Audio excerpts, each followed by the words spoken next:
Hey, this is Adam Knackers of expatparadise.com. And in this video, I'm going to share with you how to make $300 a day as an Upwork freelancer. So first of all, I want to just discuss why Upwork. There's a number of reasons. Number one, it's the fastest growing freelancer platform in the world. There's a number of other platforms where you can go and get freelancing gigs, but Upwork is growing the fastest among them all. Very recently went public. It's advertising everywhere. So if you do take the opportunity to get on the platform, you can be sure there's going to be a lot of opportunities now and in the future. It's a platform that enables you to get great clients from all over the world and get them to come to you. And I'm going to explain more about that in a minute. You can work from anywhere. You can set your own schedule. You get to choose who you want to work with.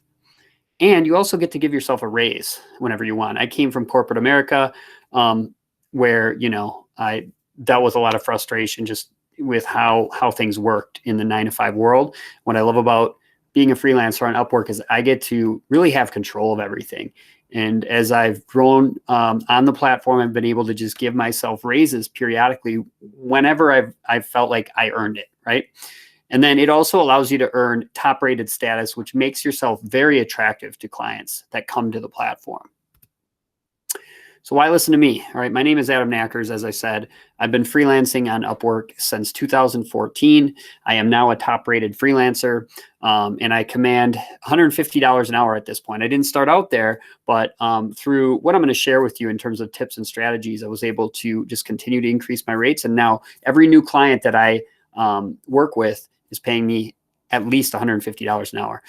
Clients now seek me out because I've built up so much equity in the platform. And I've learned a ton from my experience. So I have a lot of helpful knowledge that I can share with you. All right, so I want to dive right in. I'm going to actually be going over to the Upwork platform, to demonstrate some of these points that I'm making as we get through the video. So 8 steps to landing clients on Upwork. The first thing you're going to need to do is go over to upwork.com and create a freelancer account. So I'm going to show you how to do that. And actually, one thing I wanted to bring up first is if you're somebody who's very interested in freelancing, but right now you don't really have a skill, and you might be at a place where you're like, Adam, I want to know what skills are in demand, and that as a way to potentially pursue like a new career. So what you can do is if you go to Upwork fastest growing skills 2020, just go to Google and search. You actually want to scroll down a little bit. Their most recent article on this is this one that says set yourself up for success. But honestly, you'll notice they have a lot of historical articles on this too. But if you click on this one, it's actually going to tell you, as of right now, based on all the data they have, which skills they're deeming as the most in demand right now. All right. And what's cool is they also link to courses. So if you're somebody who wants to get into a new skill that is in demand, you can go through this list. Maybe you'll find something you're interested in.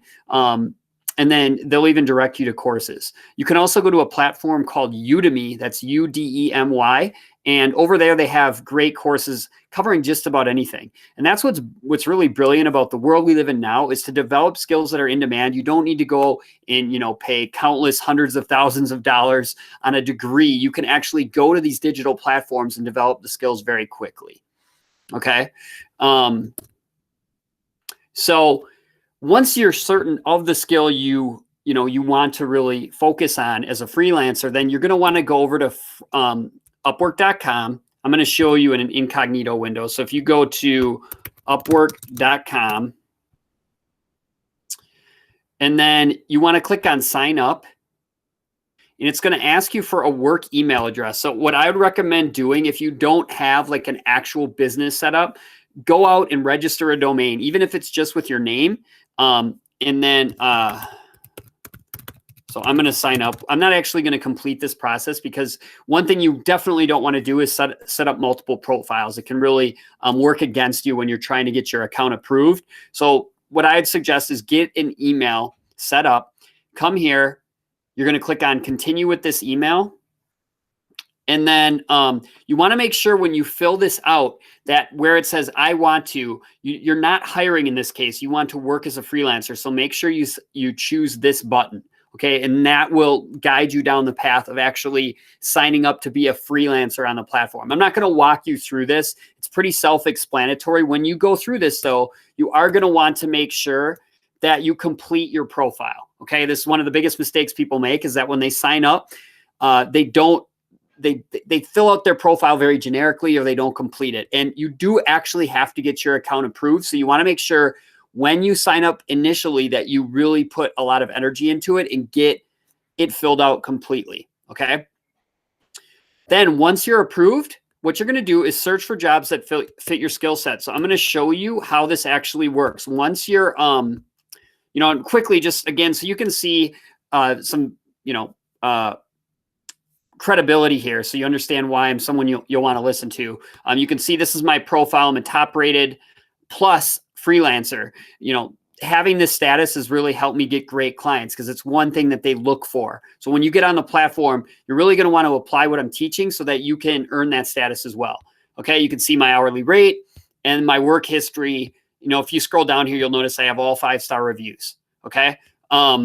I've earned well into 6 figures. And the great thing about Upwork is, through this network that I've built there, I've gotten so many other clients. Like a number of clients that I work with off the platform have just been referred to me through the network I've grown on Upwork. So this really is a fantastic platform that has unlimited growth potential for you.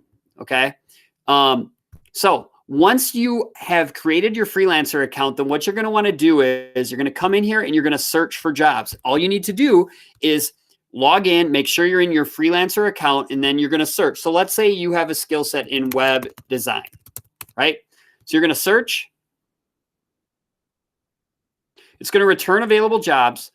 And then I wanted to bring up some points here.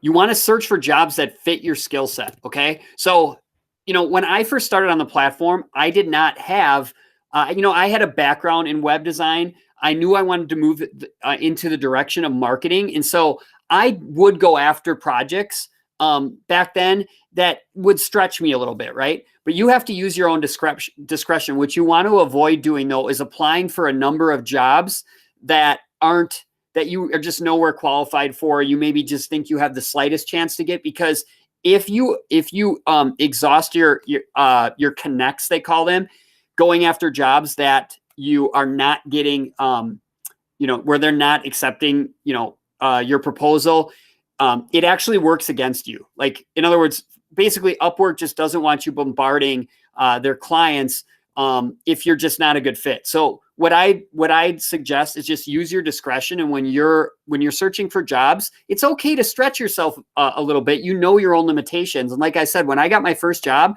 it was to build a Wix website. Wix is a website builder, a free website builder. I'd never used Wix before, but I came from a web development background, so I knew I could learn it quickly. So that's my main suggestion is, if you can stretch yourself a little bit, that'll help you get qualified for more jobs. But at the same time, you don't want to go after jobs that you have no chance at getting. Okay. So once you have a job that you found, you click on it, and then you're just going to submit a proposal. All right. So you click on the job, and then you're going to click on this button to submit a proposal. And once you submit a proposal, if the client likes you, they'll get back to you to set up an interview usually. And I want to emphasize, that's one thing you want to do, is make sure you get on the phone before you accept the job. I suggest getting on a Skype call. Upwork actually has built-in video chat. Whatever, even if it's just a phone call, make sure you get on a call to qualify the client. Make sure it's the right fit. Okay, because it's really important in the long run that the partnership that you end up having with all your clients is a good one, so that you can get great reviews, because that's how you ultimately will earn top rated status.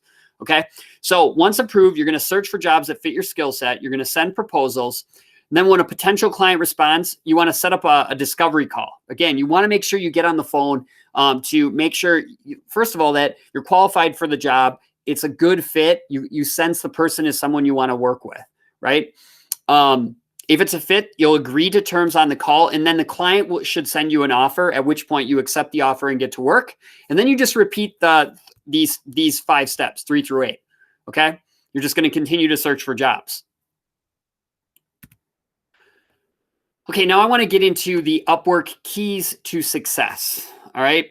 first and foremost, you want to optimize your profile for your best in-demand skills. So I'm going to show you my profile right here, right? There's really two main areas that you're going to want to focus on. I mean, beyond the fact that you do want to fill everything out. So you want to fill your work history out. I'm not going to go into all the details on that. Beyond making it complete, the two key elements of your profile that you want to make sure you've optimized are the title here. So this is where you can see I have Facebook ads, sales funnels, webinar setup, ClickFunnels, active campaign, and then what they call your professional overview.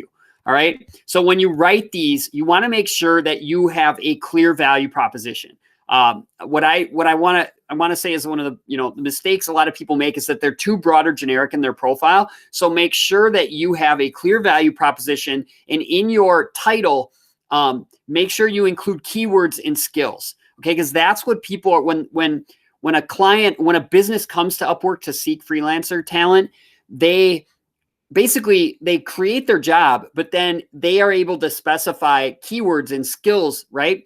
And then what ends up happening once they submit their job and they're looking for applicants or looking for freelancers is Upwork will return a result set of freelancers based on what they're searching, what they specified in their job description they're looking for. Okay, so you want to use keywords in your title. All right. And then when you write your professional overview, think of it as like a sales letter. All right. Don't just, don't make it look too much like a resume. Be conversational, speak directly to your target audience, the ideal type of business client that you'd want to work with. And I mean, if you want to see what, mine looks like and model it, I'll have a link to my Upwork profile in the description below this video, so you can look at it and just use it as a template. The bottom line is you want to put some time and energy into creating this, because this is the thing that they're going to look at when they make a decision to hire you is, do you have the skill set that qualify you for the job? And then how well are you able to sell them on yourself in your professional overview? Okay.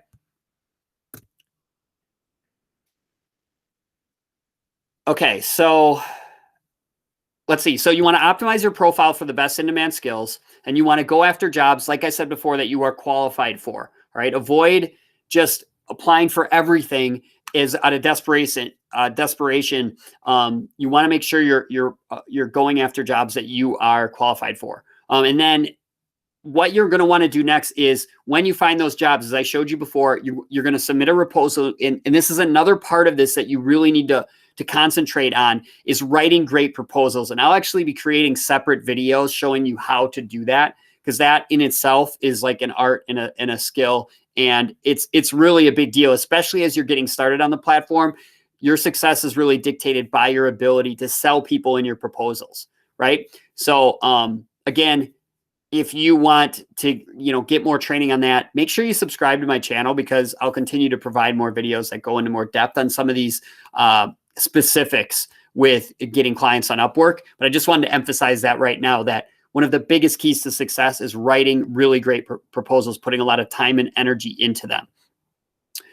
Then once you hear back from a client who was interested, liked your proposal, you're going to want to get on the phone with them. As I said, this is a really big deal, because you don't want to end up starting a project with a client that isn't a good fit. So I literally get on the phone with every single business that I work with on Upwork. I never accept a job without having talked to the client first. This only needs to be a 10 or 15 minute call, but I highly recommend you do it so that you can set expectations properly. You can make sure it's a fit. All right. And then once you've accepted a job, you want to make sure you're in constant communication with the client. You don't want to just go, AWOL after you've started the job. Be in contact with the client. Fortunately, with Upwork, they have the facilities built in. They have a messenger platform, so you can literally just send them messages there. I often get my clients on a platform called Slack, which I just have found to be a really great communication platform. But you can choose how to do it. You can also do it through email, whatever. The point is, make sure you're in constant communication with your client and you're updating them as you're getting the work done. Number 6, over deliver, which is an obvious one, right? You want to make sure at the end of the project that your client is happy, because that's how you're going to get great reviews. And reviews are really essential to being able to grow quickly on the platform.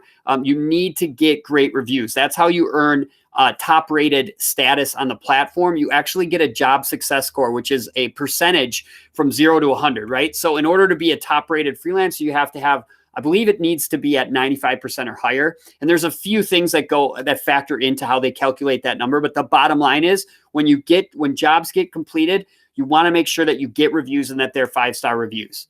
Okay. And if necessary, at the end of the project, definitely reach out, because, your clients are often going to be busy, business owners themselves. And so they won't always be on top of this. So in most cases, once I've completed a project, I'll reach out to them and say, hey, I'd really appreciate it if you would end the contract and give me a review. And then, as long as you have over delivered, they're always going to be happy to do that. And then as you're completing projects and you're getting great reviews, what I strongly suggest is that you raise your hourly rate as you complete these projects successfully. And that's really critical, right? As you when you start on the platform, I'd suggest setting your rate at whatever you think is sort of a fair price, and you can adjust it based on sort of the action you're getting, right? If you come onto the platform and you set a super high rate early on before you have any equity in the platform, clients might look at your profile and just not trust you yet, right? Because they just don't see evidence that you've been able to, complete any projects. So it's kind of when I got started on the platform, I believe I set my rate around $25 an hour. And then after I completed my first couple of projects, I gave myself a $5 raise, and I just kept giving myself raises over time as I continued to complete projects. You can move at whatever pace you want. Just realize that, if you come onto the platform, you have a super high rate out of the gate before you have any equity and testimonials, you might struggle to get clients simply because they don't have anything to base, their decision on in terms of your experience, right? So you just kind of got to use your own discretion there as well. Okay, so now that I've covered the keys to success, I want to talk about the biggest Upwork mistakes that I see. All right, number one. Sorry, this isn't supposed to say income. It's supposed to say incomplete. So an incomplete or generic profile. All right. And this is what, if you really want to get off on the right foot with your Upwork freelancing career, you want to make sure you complete your profile and you make it, like I said, oriented around the specific, your best and most in-demand skills. All right. Make sure in the title you have those keywords for the skills, the tools, everything that you have proficiency with. And then in your professional overview, make sure you make it like a sales letter. You take some time to really optimize it for that target audience that you have, the type of client that you want to attract. And like I said, you can always refer to my profile if you want a template to base your own, how you set up your own profile. Another mistake I see is just being really lazy with sending proposals. Okay. And when you send proposals, one thing you really want to avoid doing is just like sending the same proposal every time to every business that job you're applying for. You want to take the time to really look at the job description and do a little bit of research. In many cases, when I look at a job, I can find they'll actually have information about their business. I can go and find their website. What I actually did in the beginning when I was first starting out is if I was able to get that information, I would go to their website and actually would record like a 5-minute audit of their website. I would just do that for free. I'd use a tool like Loom. If you go to useloom.com, it's a free screen capture tool. So I could literally pull up their website, use Loom, to record a quick audit. And I would spend like 5 to 10 minutes just auditing their website. And then in my proposal, I would include a link to that. And what that shows is that, it sets it, when you do stuff like that, when you go above and beyond before they're even paying you, you demonstrate that kind of value to them. They are, that just earned me a lot of trust and kind of, I know it brought me to the top of their list, right? Almost automatically, because they saw that I was willing to go above and beyond for them even before, we were working together. So you definitely want to take extra time to create great proposals. All right. The fourth big mistake I see is not setting proper expectations with a client. And as I mentioned before, when you're submitting proposals and you hear back from the client, you always want to get on the phone with them. And, don't ever act out of desperation. Don't just take any job and work with any client simply because you feel like you need it. Right. I know in the beginning that can be a tendency because you really just want to start earning, but it's really important that you get into projects that are a good fit. Okay. And that you properly set expectations with the client. You will find sometimes when you work with certain people, they'll hire you, they're going to pay you this rate, and they're going to expect the moon and the stars. And it's just really important that from the outset of working together, that they're clear on the expectations, what you're going to deliver, when it's going to be delivered, right? So get clear on all of that with the client before you accept the job offer. The fifth big mistake, this is an obvious one, is under-delivering. I've already told you, you really, a key to success is over-delivering. So if you do not meet your client's expectations and you under-deliver, it's going to very possibly end up in a bad review. And if you even just get even just 1 or 2 bad reviews can pretty significantly impact your job success score, which is that score that dictates whether you are top rated or not. So you want to make sure you do what you have to do to make the client happy. Okay. And again, if you want to avoid a situation where, a client is just kind of stringing you along and all of that, that's why step 4 is so important. If you set expectations properly from the beginning, you won't get into those situations, and you'll be able to deliver on time in a manner that is, makes the client happy. Right. So then the 6th biggest Upwork mistake I see is setting your hourly rate too low. As I said, when you come onto the platform initially, if you have no experience, I definitely don't recommend setting your hourly rate super high, but I also would avoid setting it super low. All right. Your goal should not be to compete with all of the lowest hourly rate people. Okay. Because there's a perceived value. Like good clients, if you want to work with good clients, I can promise you they're not coming onto the platform to look for the cheapest. All of my clients, if I look back at the my entire experience on the platform, I found the best clients that I work with are the ones that pay the higher rates, because they're coming to the platform to find the best. And there's a perceived value with whatever you've specified in your profile is your hourly rate. So I usually think the middle ground in the beginning is somewhere in the ballpark of like between $20 and $30 an hour. If you're brand new, almost regardless of what your skill set is, unless you have an established portfolio when you come to the platform, I would say that's a good place to start. That way you're actually going to shine when businesses come and they're looking for a specific in-demand skill and they see that you're not in that really lower threshold. They're going to say, all right, this guy, values his own work to a certain degree, right? Because what you set as your rate reflects how you even perceive your own work, right? And nobody's going to want to hire you if you don't feel like you're worth what you're worth, right? So don't set your hourly rate too low, even in the beginning. And then the last biggest mistake that I see is not asking for reviews. As I said, a lot of business owners are really busy people. So they're not always going to remember to do it when you complete the project. So what I always recommend is reaching out after you've completed a project successfully and politely asking them to leave you a review. Okay. So now that, you have these insights into how to, launch a successful freelancing career on Upwork. If you do have more you want to learn more information, one thing you'll want to do is definitely subscribe to my YouTube channel, which you can do by clicking a button below. You can also visit my website at expattoparadise.com. If you go to the site, you'll see that there's a way for you to also subscribe to my email list, which is a really great idea because I'm going to continue to create awesome, valuable videos and training. And then I will be sending that to you and to the subscribers on my list.